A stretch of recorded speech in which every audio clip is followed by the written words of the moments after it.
Être toujours mieux informé de la réalité des soins palliatifs et de la place de l'aumônerie dans l'accompagnement des personnes en fin de vie, c'était le thème de la journée de formation organisée par l'aumônerie des établissements de santé avec la participation de professionnels des soins palliatifs.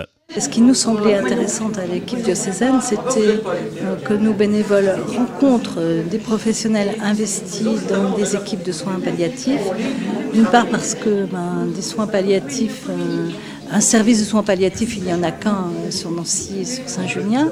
Mais par contre, des membres de l'équipe mobile de soins palliatifs, nos bénévoles et nos salariés en rencontrent tous les coins de couloir, si j'ose dire comme ça, puisque c'est une équipe mobile qui bouge, que l'on voit un peu partout, dans le CHU en particulier.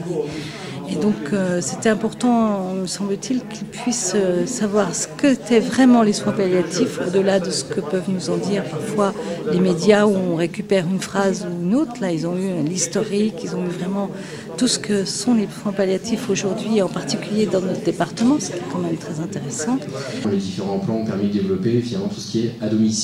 Donc tout service hospitalier se doit de prendre en charge les patients en soins palliatifs. Donc pour nous, médecins en soins palliatifs, l'interaction avec les aumôniers a un rôle important dans la prise en charge du patient afin d'essayer de, au mieux possible, soulager les symptômes et les problèmes qu'on peut rencontrer. Et finalement, le côté spirituel dont on ne s'occupe que peu est surtout pris en charge par les aumôniers puisque leur rôle est quand même de venir s'occuper des patients dans ce cadre-là. Et que nous, du coup, en interagissant avec eux, on peut essayer de construire quelque chose de plus global autour du patient. Alors on est sur deux champs assez différents, effectivement, même si de temps en temps, nous, on a une petite part de spirituel à laquelle on ne peut pas couper. Mais après, effectivement, on est quand même sur deux mondes un petit peu parallèles qui interagissent peu ensemble, mais le peu d'interaction qu'il y a est déjà assez positif.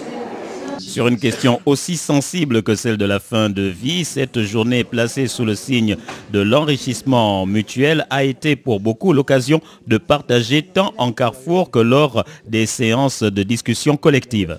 Les soins palliatifs finalement nous redécouvrent ce qu'est l'essence de la médecine, c'est-à-dire soulager, aider, considérer la personne comme une personne vivante, entière, qu'on accompagne dans sa vie et pour son chemin de vie. Voilà, bon, c'est exactement comme si on redécouvrait l'Évangile. Le seul problème, c'est que c'est très beau à dire, hein, mais c'est très difficile à vivre. Et dans les services, bon, on est loin de cette réalité, quoi. Hein. Pour pouvoir déjà passer en soins palliatifs, il faut déjà beaucoup de chance, hein, aujourd'hui, dans le monde d'aujourd'hui. C'est mais c'est très important d'avoir cet état d'esprit, qui à mon sens est le vrai sens de la médecine.